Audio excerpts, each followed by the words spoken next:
We dive into what I like to call and do call the Big 12 Mojo Rankings. They're power rankings with my own personal twist, and we do this every single week, laying out the league by not only wins and losses, but also momentum and swagger in some cases, and off the field momentum or lack thereof in some cases, and how healthy is your coaching staff, all these different types of things. But mostly it does come down to like your regular power rankings around wins, losses, and just how good your team is. So here's my look at how I'm viewing the Big 12 currently based off of the latest results. And so here we are, folks, in Week 11.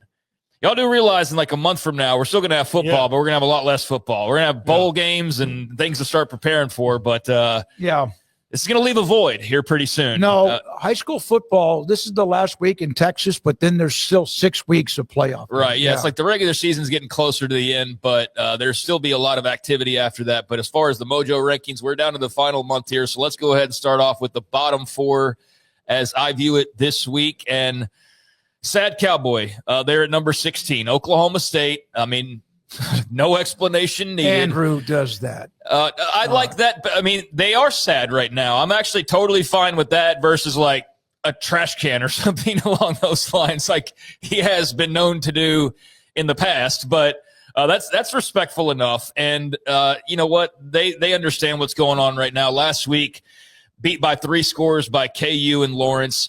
So now 0-6 in the Big 12 and 1-8 overall, and just 1 week closer to whoever the hell that head coaching hire is going to be. And where did I see this earlier? Did you guys see the scuttlebutt about Eric Morris and Baylor, like that report that was out there?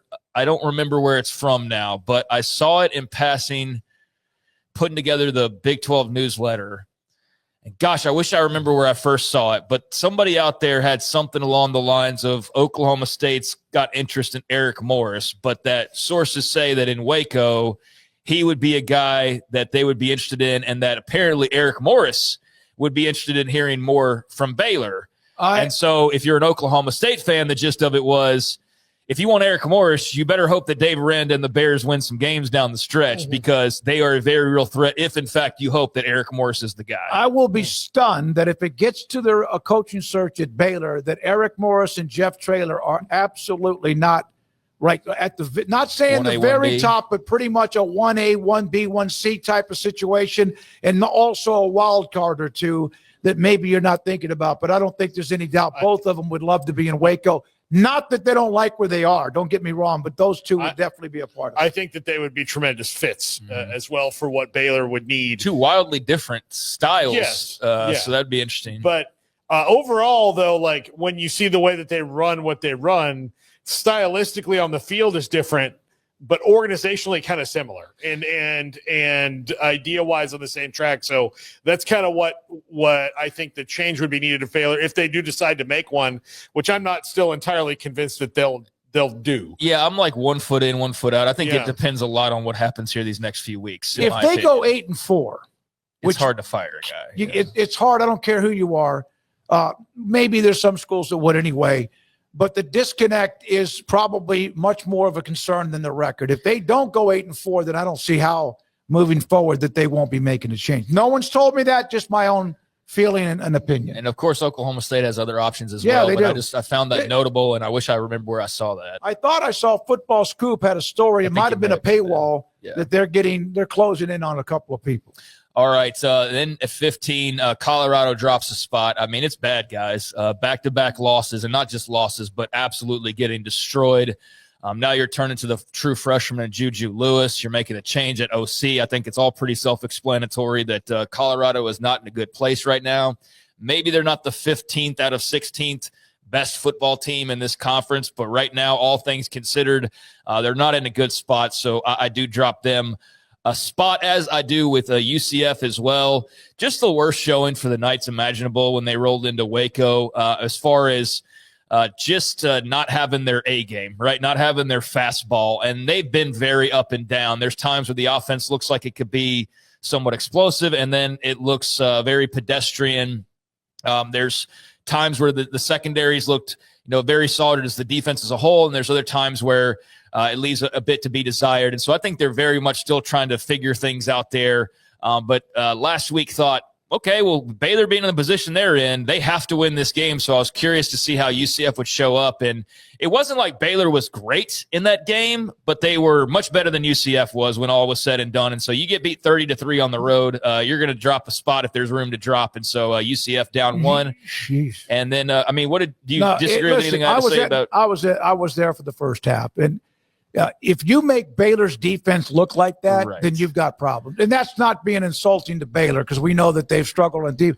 But Baylor's dominated that game. It was like hardly anything at all. 3 points was set up. The last-second field goal, and I think there might have been a penalty on that last drive. That was set up right before the half, and outside of that, they didn't score. So, they were not gifted 3 points, but they were given a hey, like here's a lead on first, like go steal second real quick, and they got their field goal, but that was it. So they're down a spot this week. And then up a couple. How about Rich Rod and the Mountaineers with a totally unforeseen win last week? They've been kind of residing there towards the bottom, but they go on the road and beat Houston by 10, a top 25 Houston at that. And Scotty Fox, the name to know there, the young quarterback for the Mountaineers, didn't have a crazy game by any means, but he was super efficient. They ran the ball really well. Like, Garrett, what the hell happened against the Mountaineers from the Houston perspective? Give up nearly 250 yards rushing, so it wasn't even the passing game. It was the running game that really crushed them. I don't think they were prepared for the physicality that West Virginia came with, man. I think West Virginia came out, they punched Houston in the face, and I don't think they ever really responded. And once they found themselves down 14-0, you're like, oh shit, how do we come back from this? Because they struggled to score. So I think that was one of those things where they weren't expecting to get checked early on. And once they did, Scotty Fox had the career day. I mean, what was the 3 touchdowns, the most by a freshman ever at West Virginia? So yeah, it was just a bad mix, dude. Yep, it was not a good day. He had the passing score and then a couple of running scores, as he is a dual threat, man. He had 65 yards on the ground on just 10 carries. So Scotty Fox Jr., a name to know moving forward for West Virginia. And so they are there at 13 after the big win on the road, top 25 win for the Mountaineers there. Any thoughts on where we are? The Mountaineers have some mojo. They got a young freshman quarterback who we're going to see his name, Fox? A lot more of. Scotty Fox Jr. Yeah, that's why he's got the Fox emoji there. Soki, you can just think of the song "What Does the Fox Say" so you can remember it. Is there a song that says you that? didn't know the "What Does the Fox Say"? No, it's quite annoying. The nursery rhyme. No, I mean kind of. I don't know. It's very weird.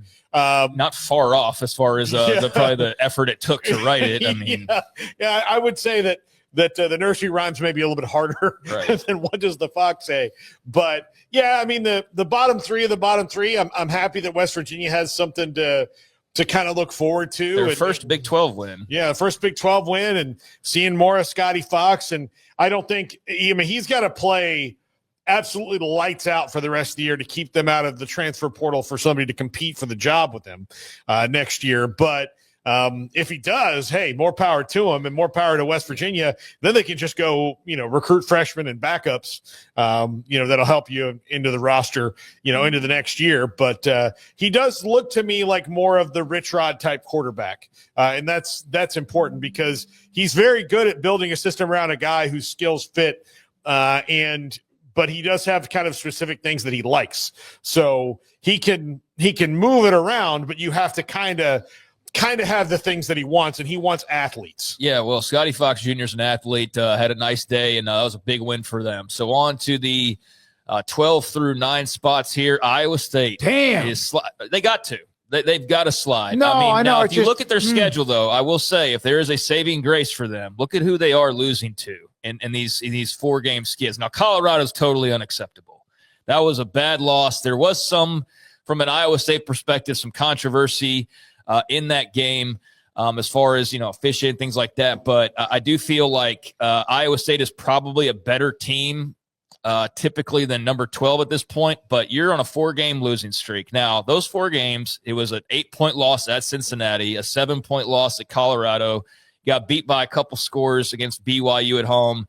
But then last week, you lose to Arizona State. You know what? Nothing to pick at there, but it wasn't Sam Levitt playing quarterback. It was Jeff Sims playing quarterback. It made Jeff Sims look made like it look Sam. great. Yeah. Made him look like a star. But because of that and just the slide they're on, I mean, nobody in the league is on a worse trajectory right now than the Cyclones. After starting off 5-0, they're now 5-4. Rocco Becht has the yips. They don't have a lot of weaponry around him. The defense clearly took a hit early on with the corner injuries and has never fully recovered. So Iowa State at number 12, and they are sinking, but I do think they are better than all the teams below them, and I think they're probably still better than a couple teams above them, but it's not by much, and it's definitely not what it was just a month ago when we were talking about them. Hell of an I didn't know this emoji even existed at number 11. That Andrew went and it's like from the Edgar Allan Poe collection or something like that. Oh my God, it's a dead bird. Yeah. The Kansas Jayhawks, they're at number 11. They're 5-4 overall now at this point. And KU, a team that I think we had a lot of questions about just sort of where they fit in the big picture. I do think they're one of those, like, just put teams in the middle and you can kind of separate them week to week. They are coming off of a win against Oklahoma State. I put some stock in that, not much. That's after back-to-back losses to Tech and K-State. So got KU right there at number 11. Don't give them a ton for beating Oklahoma State, but it is, what it is. And so we'll see. They've got Arizona and Iowa State back-to-back on the road and then Utah at home to close the year. So they've got three pretty important games coming up, and they are still in need of one more win to go bowling. So last year, remember, they came down to the last game, lost in Waco. Yep. And then you got K-State coming up here at number 10. Had really bumped them up when they were on a roll these last couple of weeks, but now you got to get knocked out. It was actually, I don't think the final score was totally indicative of that game with Texas Tech. They hung in. They were respectable. Yes, it was a respectable showing. They were respectable, but Tech, to win that game, Kansas State was going to have to be not who they've been all year, where these mistakes that keep popping up happen to them, because Tech will take that and exploit it to the highest level. So, yeah, I would say respectable. They didn't do a lot of those things, but they did enough of them to where 5 turnovers. Yeah. That's the thing. You start looking at the negatives, though, from that game. I mean, a bunch of turnovers. You also look at the fact you got out 7-0 and you were outscored, 43-13 in the final 3 quarters. So you look at it from that perspective, and it's like, how respectable was that loss? 43-13 from the second quarter on. But the bunch of turnovers are going to doom you, especially against anybody, but especially against a good team like Texas Tech. And I'll tell you what, guys, Dylan Edwards just totally screwed their entire season. And it's not his fault that he can't get to full health and remain there. It's just been something that's plagued him all year. But they don't have a lot of options outside of him. Like Joe Jackson's, well, I'll use the word I use, and y'all know what it means. He's fine, but he's not Dylan Edwards. I mean, and no one is close to Dylan Edwards, unfortunately, for the Cats on the roster. But, I'm dropping them a couple spots after the 23-point loss at home to Tech.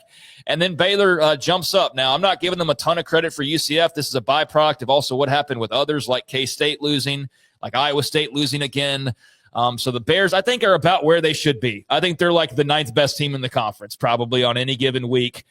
So they get a win on homecoming. They really, really needed that, or else they were going to be sliding towards like 14-15 with another loss after back-to-back losses. But Baylor at 9.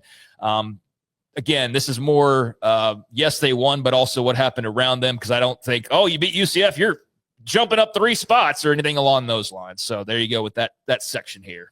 All right. Kansas State's 4-5. Yeah, Iowa State's on a 4-game losing And let's streak. see, what does Kansas State have to do now with 3 games remaining? They've got to go beat Oklahoma State. Okay, there's win number 5. At Utah. But then they play Colorado at home, so they should go bowling. If they don't go bowling, then something went wrong. Yeah. You should beat Colorado and Oklahoma State. Yeah. But it's going to be cutting it close, though. Yeah, absolutely.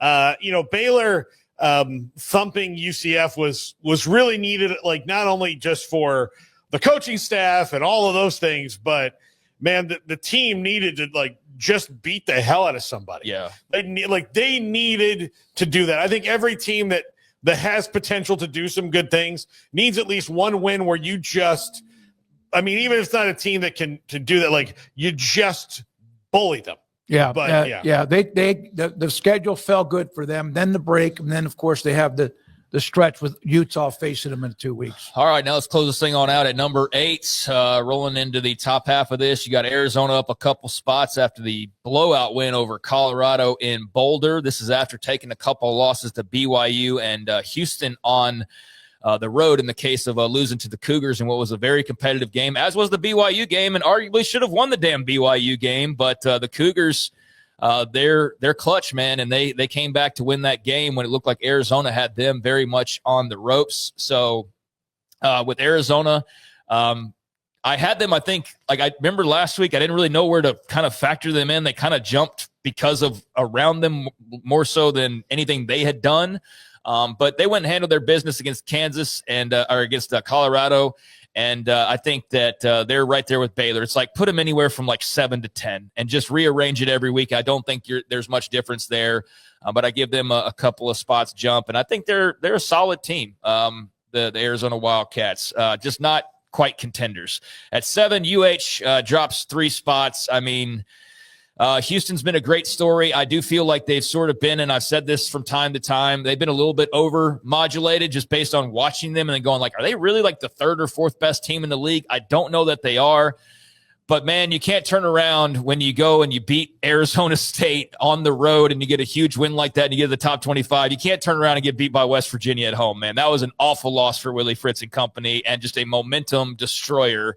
Now, they're still going to be bowling. They've still got some winnable games down the stretch. Hell, they could win out, dude. Like they could beat UCF in Orlando. They can beat TCU at home. They could beat Baylor in Waco. But I just didn't see that coming, man, losing to West Virginia. So they get dinged for that. And this is probably more about where they should be, honestly, just based on like my eyeball test, to use the phrase from the playoff rankings. So drop them 3. TCU is up a spot, as I do think they're right there on the verge of the kind of contenders list, and they benefit from Houston's drop since they didn't play last week. And then Cincinnati dropping 3 spots after the loss to Utah. I still think Cincinnati's a very good team. I do think they were a little bit overmodulated because of the record, whereas everybody else had taken an extra loss or 2. And while I do think they're still a good team, and they're still very much in the mix. I mean, you get beat by 31 points. I don't care who you lost to. I don't care if it was freaking Ohio State. Like you're getting dinged for that one. So that was a bit of a reality check for the Bearcats. Home game, blackout. Again, Huge the crowd's hype. an issue always, but that's part of what it wasn't a home game. They played in Salt Lake City. Oh, I'm sorry. I'm going back to what you said earlier. Cincinnati, yeah, that game. That was an ass kicking. Yeah, like Cincinnati, like, you know, I feel like they owe me an apology because I stuck my neck out for them quite a bit last week. Well, when you're chasing the crown, you have to take risks. I wasn't chasing. I really believed it. Like it wasn't. I wasn't something. No, you did. I rolled when you said it because I just had no belief. I really believed. I said, you know, I just think like I thought that there was something kind of special and that they were going to go and take down a giant. No, and I was wrong. Yeah, no. Utah didn't have a big enough slingshot. Utah just named their score basically. Not a great night for Brendan Sorsby. A real bad night actually. And yeah, they were able to do some things. I mean, they had like over 200 yards on the ground, but it was a bad night for Cincinnati. So they dropped down to number 5. And out of the top 4, here we go. Roll this thing on out and let's close this up. Arizona State, dude. No Sam Leavitt. Jeff Sims playing quarterback. Let's go get another win, boys. I mean, just so impressive. And like, I think these 4 teams right here, is there any reason these 4 shouldn't be really good every single year? No. I mean, these 4, if you're talking like who's going to run the Big 12, I don't want to single out anybody, but those 4 right there could very well just like run this league for the next 10, 15 years. Here's the thing about the 2 schools in Utah. They hate each other's guts, and they're both good right now. Mm-hmm. So in the era of alumni one-upmanship, this one will fuel that quite a bit. Sure, yeah. Tech has decided we're not like we've been on the back burner far too long. Now's our time. The door is open. We're taking it. And Arizona State finally has leadership in place that believe that sports ball is something that's good for the university. Yeah. Like before, they had a lot of they had a president in Bart Crow who did a great job taking them from the safety school into an elite academic institution. When he took that job, he didn't like that Arizona State was like, well, at all else, I'll go to Arizona State. Like he didn't like that, and he changed it. But in the course of that, he just completely, in the powers that be, ignored the fact that like Also, athletes want to come there. Like it's a Yeah, great yeah. place, and let's be good at all these sports that we can be good at. So They're a sleeping giant. Yeah. And at times the giant has awakened, but it's very, very It's awake right now. in between. And But they've yeah, got they the perfect guy at head coach who loves them from there. And I don't think you have a worry about the carousel no matter how many jobs open up. I do think you feel very strongly, just like you should at BYU about Kalani Sitake. But Dillingham and company to go out to Ames, as much as Iowa State's struggling right now, but to go out there with Jeff Sims and go win that football game, that was big time for them because they had dropped 2 out of their last 3, and they were looking like they were sliding, but that was impressive. Obviously, Sam Levitt's not coming back, but they still got a really good cast of characters defensively. They're very strong, and then offensively, I mean, to go without Tyson and Levitt and still go beat Iowa State, I got to give them some credit for that, but I could see they're not going to stick around potentially because of the injuries. We'll see, though. Utah up a couple of spots, and I think that there's very clearly 3 teams at the top of this league, and you pick one and say this is the champion, this is the playoff rep, and you go, yep, I could totally see that with these 3. Utah just goes and obliterates Cincinnati with Devin Dampier back in the lineup. Texas Tech obviously handles their business once again, and so that leaves BYU. That was at the top of the impressive list. going into Manhattan. Yeah, I mean, Texas Tech goes into Manhattan, gets a huge win. Utah slaps around Cincy. Tech goes into Manhattan and gets the big win. And BYU got to sit back and get ready for a trip to Lubbock. So they are the remaining number 1, will be number 1 come Monday with a win over Tech, or we're going to have a little flip at the top potentially. But there you go. There are my Mojo rankings for week 11. All right. That I like them. I actually feel the best about these. I actually think this is like the most accurate. There's more evidence. Well, yeah. There's evidence, whether it's head-to-head or slumps or just like nice wins or whatever, big wins lately. And I think those are the 3 or the top 4, and the other ones can maybe a Cincinnati if they get back on track. But I like this one. I do. And in the chat room, very pleased with it too. So, okay. Anything else, Paul? Anything to add? Craig, thank you very much. Yeah, I just think that we got a nice little 1-2 showdown here coming up. But, 3 teams that you feel very strongly about being playoff contenders right now, including if the season were to end today, 2 who now play each other this weekend, so we know that'll change. But I think this has been a really fun year. You thought that it would be. It's maybe not gone exactly as you'd expected it to, but pretty close because you thought BYU and Tech and yes, Utah would be strong, but we've had some fun surprises like Cincinnati. So I'm looking forward to this stretch run, man. And BYU Tech's obviously the big game ahead of us, but there's going to be some others as well that'll be fun.